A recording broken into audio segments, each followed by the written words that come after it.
And here is your BP Ultimate Grid, and here he is, Tim Edgell alongside Craig Baird on the front row. Row 2, Kane Scott and John McIntyre. So much work he's got to do this weekend. Jumping into row 3, we have Angus Fogg and Andy Booth. And of course, this is not a true reflection because it did rain during qualifying. Next row, we have Andy Knight and John Penny. Good result for him inside the top 10. Andy, a very popular name in the top 10. Clark Proctor, he wants it to rain alongside Eddie Bell, second of the championship. And there is Simon Richards and Hayden McKenzie on row 6. We then have Nick Ross, who in his own admission is struggling to it this weekend, and then Chris Piff, of course, had that big accident last round at Timaru. Dale Williams and then Matt Lockwood coming back into the championship. Quite a good result for him. Good start for him. And not such a good start to the weekend for Paul Manuel alongside John Hepburn here. Bit of bump and grind in Timaru. Darren Henderson and Christina all doing well in the top 20. Now, a disastrous start for the weekend for Andrew Anderson. Fell off during qualifying, lost it all. Alan McHarrison coming back into the championship again. And then we have Shannon Corker and then David Hopper. And John Whelan wrapping up the grid for race 1 today in the BNT V8s as the cars line up on the grid. And there's that car. It is the same car that was wrecked at Timaru. A lot of work's gone into it. Johnny McIntyre ready to race. The visor down. All concentration. He's been a very serious boy at times this season. A lot to prove. Looking at that photo, Sean, it just shows how warm it is already because Johnny McIntyre, you'll see the ducting going into the top of his helmet. It's actually cold air. They draw air in, they refrigerate it, and they put it in. So, you know, straight away early in the morning, very humid, very hot here, and this will become a factor. But the big thing for this race we have to keep an eye on is brakes. These cars will suffer extensively in brakes towards the last half of the race.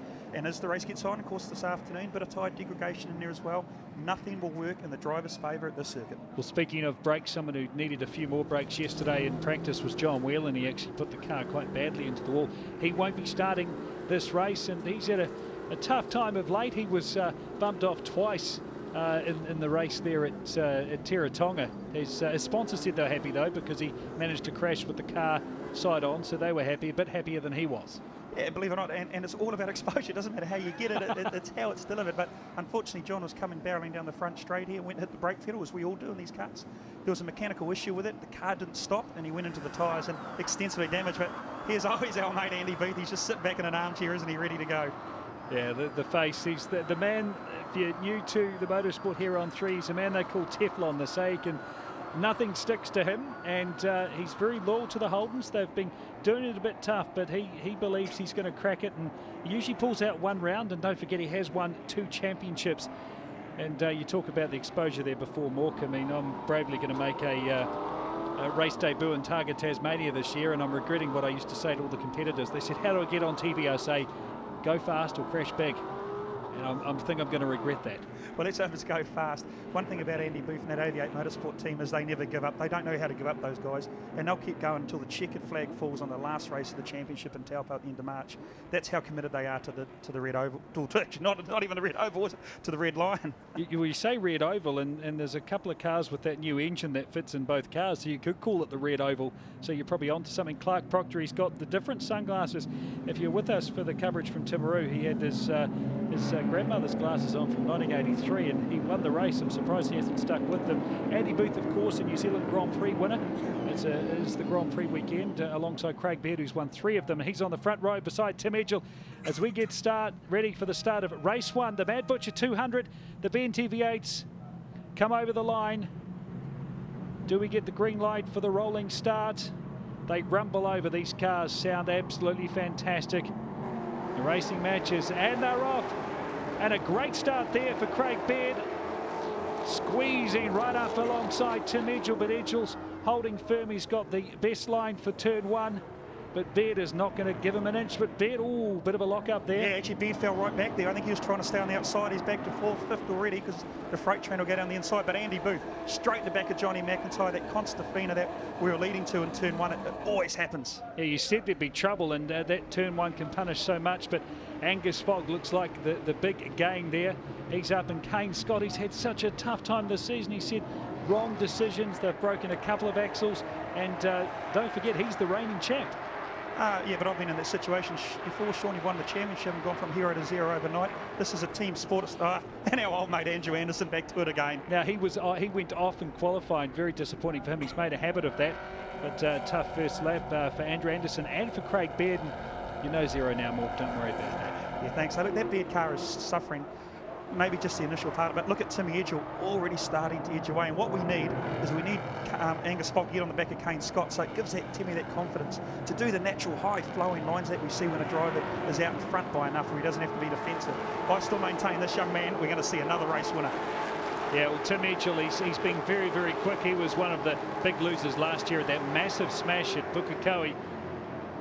What I love about this kid is he gets a nice bit of sideways out of the turn there, as he just loves to drive. He's so excited, so emotional, so passionate about what he does. He's no cool customer, this kid. No, and he's one of these things. Look at the damage to the front of Chris Pither's car. Interesting though, the man that's second in the championship, Eddie Bell, has got exactly the same damage. What it does is that if it's damaged, there it is in the back of the shot there, that's a lot. So long as it hasn't damaged the radiator, they'll be okay. If it has and it's a mechanical issue, they're going to have to stop. On board now with Clark Proctor right up behind Andy Knight, and Clark winning 2 races, we say. And there's Angus Fogg in the grass. So much has happened in 2 laps. We'll find out if it was an off or if he's had a mechanical failure. And there's so much heartbreak in the BNT V8s, and car's very loose out of the corner there. They are, and that's just the initial part of the race, but Timmy Edgell started either way, and I can't help but think of Craig Beard, that United Video team. Last year they did exactly the same thing. They were in a position to win the race. Craig fell off in turn 1. We've seen exactly the same thing here. So maybe they haven't actually learnt anything from last year, I don't know. But Kane Scott is going to get a nice flow going, but Timmy Edgell still creeping away. Johnny McIntyre now, he's come under pressure, and of course these 2 guys are essentially in the lead of the championship. This is where the battle is. Eddie Bell's a little bit far back, so Johnny McIntyre is going to re-promote himself to second place. But so it looks like Angus Fogg's not in too precarious a position, just a yellow flag at turn 5, but still haven't heard what's happened to him there, but disappointing. It doesn't look like any damage to the car. He's out, whereas Johnny McIntyre's still in the running. He's made it through the first lap, which is far better than he did at Timaru. With Craig Beard right behind him. Craig Beard, the championship leader. If these 2 get in a duel, it could be very, very exciting. We're looking at the timing monitor here, and of course the last lap for everybody was the quickest. Timmy Edgell on a 13.0. The next quickest guy is Kane Scott on a 13.3, so he is edging away. But interesting, Johnny McIntyre is holding Craig Beard up by a second a lap at the moment, just by being defensive. He'd be better giving that place up to Craig, following Craig, and see if they can get onto the battle in front. Your mate John Hepburn there, right up behind Darren Henderson. Of course, John got himself in a bit of bother. He didn't get a favourable report from yourself at Timaru when he managed to bump, I think it was Angus Fogg there, and he said what he regrets is in an interview he said he needed to get more physical in his driving style. He took the wrong time to say it, he said. But Craig Beard there, right on the tail of Johnny McIntyre. Has he pulled it off the crossover? Yeah, it's dirty on the outside, but Johnny McIntyre's still on the favoured line here. I don't think Craig will hold him out to dry. Looks still there, but Craig's going to stay in there actually. No room given. I think there was a bump there. I think there was a bump there. Yeah, certainly that's the car drifted wide, but we know Johnny McIntyre, when he's in his position, he can be the most defensive driver in the world. He can put the car in a position where no one else can get through, and we've seen that. The lap times for these guys have diminished by a second. Johnny, start thinking, mate, the guys are catching up on you. You need to do something. Craig Beard, like one of those little Jack Russells, he gets knocked away, he comes back for more. I mean, he was bumped then and he's right back into it. It hasn't phased him at all. Barely skipped a beat. He is not going to let go of Johnny McIntyre. No, it hasn't, but all this is doing is putting pressure on. We've got Andy Booth coming on. Andy Knight, a fantastic result there, coming up to 5th or 6th place, so he's got a good bit of speed going in that car, but Timmy Edgell still circulating quicker than anybody else at this stage by a couple of tenths. Just looking at Andy Booth there, it looked like a bit of restyling to the bonnet of the Big Ben Commodore as well, so plenty of panel damage in the opening laps. Lap 5 now, race 1 today in the Matt Butcher 200th.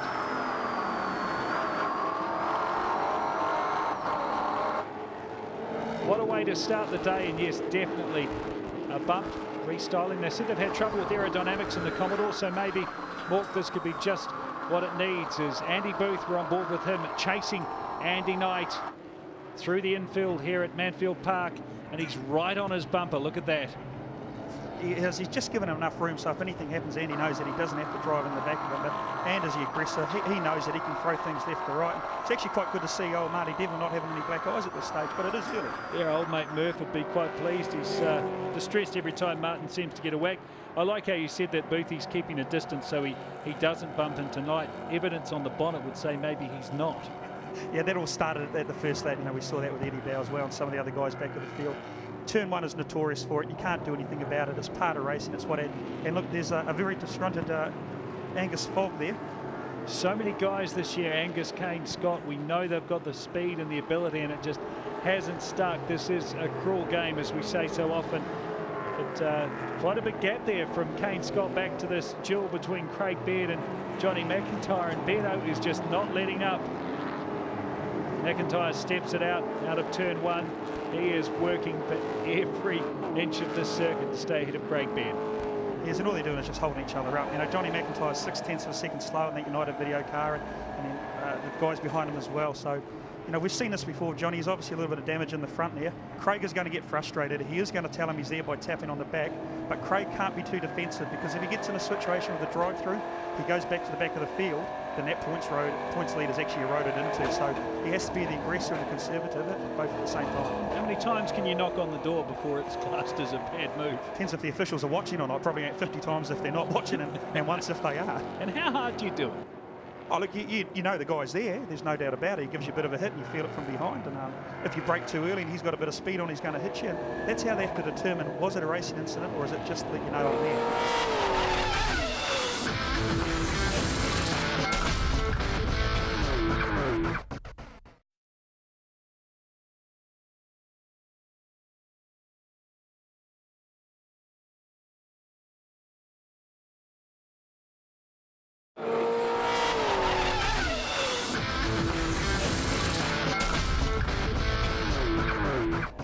A fantastic view from the back of Johnny Mac's Falcon. Look at that. Craig Baird right up the rear end of that car. He is not letting up. No, but the man in front of us that has full control of this race is Timmy Edgell from Kane Scott. He's now 1.5 seconds in front of Craig. That's what I'm saying. This is Craig saying, Johnny, I'm here. The minute you blink your eye, I'm coming through, son. And in the meantime, you've got to think that behind them, all you can see Andy Knight getting a nice wee bit of sideways there in the infield, and he is just waiting for something to happen and dive through. He will be, but it's very unlikely these guys will do anything completely desperate where it's going to remove each other of the field, because it is the championship battle at the end of the day that's at stake with these two. That there is the race for the championship here, but this isn't the race for the race lead. As exciting as it is, already Tim Edgell and Kane Scott are about 5.5 seconds clear of these guys. Well, they fight it out for the championship, but you can see the gap there, and Tim Edgell well clear, and he looks completely untroubled there from Kane Scott. It is Kane Scott and Timmy now circulating, you know, within a tenth. That's just a blink of an eye stuff. So Timmy is controlling this race, and he is doing a sterling job, it has to be said. Beardo is not letting up. He tries again on the outside of Dunlop. I think he's got it. No, it's just Johnny's still got the inside line. I'm going to put the money on Beardo. I'm going to put it on Beardo. We see the flash of brake lights there from Johnny Mac to make sure there is a pedal when they go in. Now Craig, yeah. See what happened there? See how see how high Johnny McIntyre goes on the exit of the corner? That is defensive. That is stuff they should be looking at and saying, Johnny, here is he on the inside, but Johnny's still on the favoured line. That car that we've seen Johnny McIntyre, that is doing lines of a defensive, desperate man, trying to keep the championship leader out from passing him. Yeah, the bumper took a real wallop there, and I'm happy for you that you proved me wrong there, but Johnny Mac's bumper took a real whack when Beardo made the crossover. You could get no closer to making it stick than that, but it just shows how close these two guys are. Yeah, hammer and time, because it's the championship at stake. Here we go. Bit of smoke there from Johnny McIntyre. He is doing everything he can.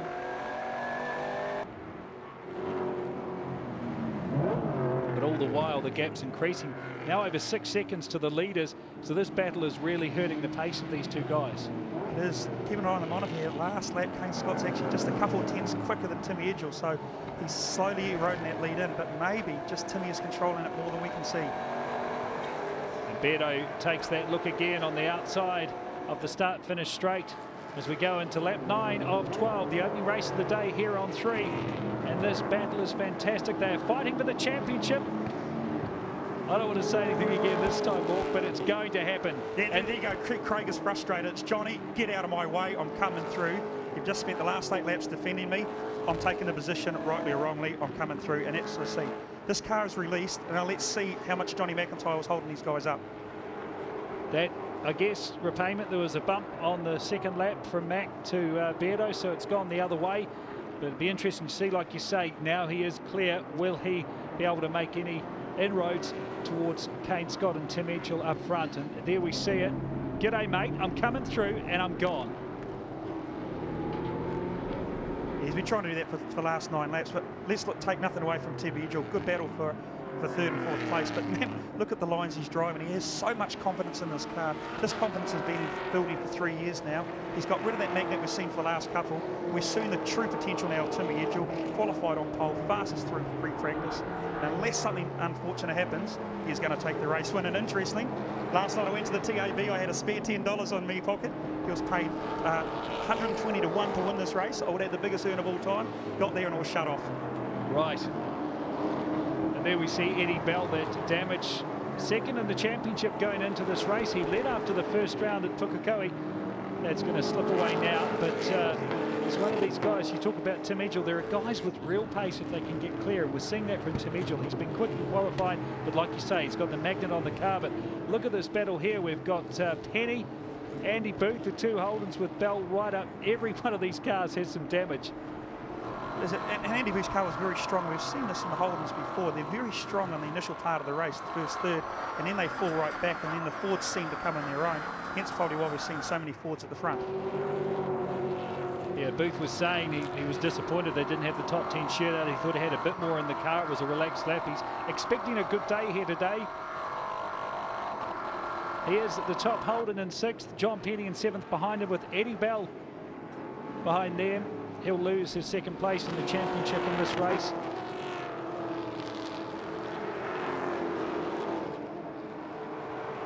And there we see Andy Booth cross the line. Just a couple of laps to go now. And looking at the time monitors here, Craig Bird, the first lap he's been released from Johnny McIntyre, a 2nd faster straight away. So that proves how costly it was for Craig making that error in turn 1, falling in the pack and then having to battle with Johnny McIntyre for the next 9 laps. To be fair to Johnny Mac, though, he would have been quicker too if he wasn't defending as well. So he was looking more in his rearview mirror than, I guess, the track ahead, wasn't he? Yeah, but the track's always ahead, and that's what their paid professionals are meant to do. Pulling no punches, Mark Pedersen, and that's what they have been doing on the circuit as well. Not many cars have escaped damage. It's been a rough and tumble start to the day here at the Mad Butcher 200. Full race coverage here on 3, and Eddie Bell looking worse for wear, but he's not letting these 2 Holdens get away, John Penny and Andy Booth. Looking down the field a bit, Hayden McKenzie's in the top 10. He's circulating, you know, the 3rd or 4th fastest car. Now that's a credible effort for that, because we know how strong that car is in the wet. So maybe these trying conditions, a little bit damp still out there, is suiting him. Ah, Simon Richards, that's a tragedy. That car, well, it was slowing down. Maybe he just went a little bit wide and lost a bit of speed. Yeah, it's a punishing sport as we head into the final lap, and there we go. Still having to Simon Richards. Now this will explain why he was slowing down. Williams, bit of a bump. And that's when the love tap goes wrong. But as we go into the last lap, it's Edgell from Scott, Craig Baird, Johnny McIntyre. 5th place is Andy Knight. Andy Booth, the top, Holden ahead of John Penny. Eddie Bell, Hayden McKenzie and Clark Proctor, these 2 guys that love it wet. They had it wet in qualifying, but it's dried up. And the guys that love a good... This car's slowing down. This has an issue. This is Kane Scott. No. The United Video car, Johnny McIntyre, any time now will be coming through. Let's have a wee listen here on board with Kane Scott. He is struggling. It doesn't sound like he's got any acceleration on it. Could this be more heartbreak for Kane Scott? Maybe it was just the in-car, maybe just the sound. We didn't get the sound quite right, because looking back, it actually does still have good bit of car speed. So. But as history would have it this year, you'd expect something to go wrong. It has, but nothing has gone wrong for Tim Edgell. He grabs his first win. Well done, Tim Edgell. He claimed pole, he claimed the race win ahead of Kane Scott. The car was okay, and Craig Baird extends his lead over Johnny McIntyre. He had to fight for it, but he goes ahead in the championship. Andy Knight just behind them. So Tim Edgell, his first win, his first pole. What a great start to the Mad Butcher 200. Kane Scott in 2nd. His season maybe turn round. Will it be too little too late though? Craig Baird ahead of Johnny McIntyre to extend his championship lead. Top Holden, Andy Booth ahead of John Penny, and Clark Proctor, a winner at Timaru, 10th in race 1 here at Manfeild.